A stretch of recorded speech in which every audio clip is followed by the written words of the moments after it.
அனைவருக்கும் அன்பான வணக்கம். என் வீடியோ பார்த்து சப்போர்ட் பண்ணுற அனைவருக்கும் நன்றி.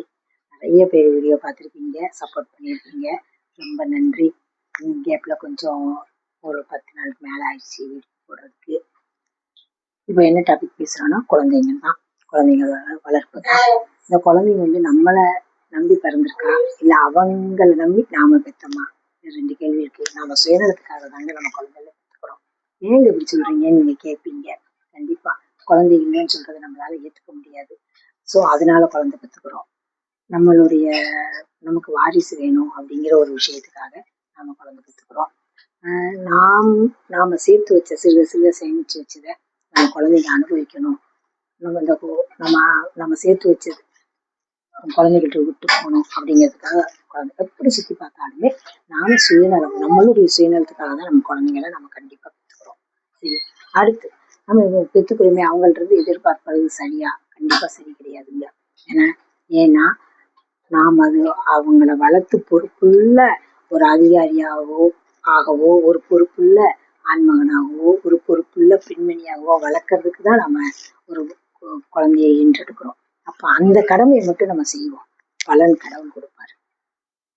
சரி, நம்ம தமிழ்நாட்டு மக்கள்லாம் எப்படின்னா, இந்தியா மக்கள், தமிழ்நாட்டு மக்கள்லாம் நம்ம குழந்தைங்களை நல்லா பேம்பர் பண்ணி வளர்க்குறோம். அந்த பிள்ளைங்களுக்கு எது சரி எது தப்புன்னே அவங்கள புரிய விடாமலே நம்ம வளர்க்குறோம்.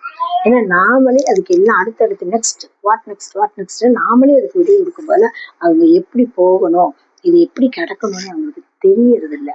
ஏன்னா நாம அவங்களா இதை இப்படி தாண்டு, இதை இங்க நில்லு, இதை இப்படி பண்ணு அப்படின்னு சொல்லும் போதுல அந்த பிள்ளைங்களுக்கு அது எப்படி வராது.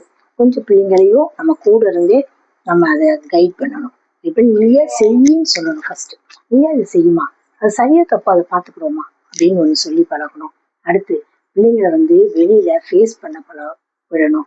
பக்கத்துல உள்ள பையன் என்னை அடிச்சிட்டான் அப்படின்னு சொன்னா, அடிச்சானா நீ என்ன தப்பு பண்ணன்னு ஃபர்ஸ்ட்ல கேட்டு பழகணும். 2வது 3வது நீ எதுனாலும் சரி அம்மாட்ட சொல்லு, அம்மா நான் இருக்கேன், உனக்கு என்ன பிரச்சனைனாலும் அம்மா நான் இருக்கேன், நீ கவலைப்படாத, அப்பா நான் இருக்கேன், நீ கவலைப்படாதன்னு பிள்ளைங்களை சொல்லி வளர்க்கணும். அப்பதான் அந்த பிள்ளைங்களுக்கு நமக்குன்னு ஆள் இருக்காங்க, நம்ம எதுக்கும் பயப்பட வேண்டாம். ஏன்னா இப்ப பிளாக்மெயிலர்ஸ்லாம் நிறைய வந்துட்டாங்க. பொம்பளை பிள்ளைங்கலாம் பிளாக்மெயில் பண்றாங்க. நம்ம அன்றாட பேப்பர்ல நம்ம பார்க்கதான் செய்வோம். அதுல இருந்துலாம் பிள்ளைங்க வெளியே வரணும் அப்படின்னா நம்ம பிள்ளைங்களை கண்டிப்போடையும் அன்போடையும் வளர்க்கணும். அன்பு எவ்வளவு முக்கியமோ அவ்வளவு கண்டிப்பு முக்கியம். பிள்ளைங்களை நல்லா வளர்ப்போம், பிள்ளைங்களை நல்லா பெரிய லெவல்ல உருவாக்குவோம். குழந்தைங்களை வளர்த்து ஆளாக்குவதே ஒரு பெற்றோரின் தலையாய கடமை. நன்றி, வணக்கம்.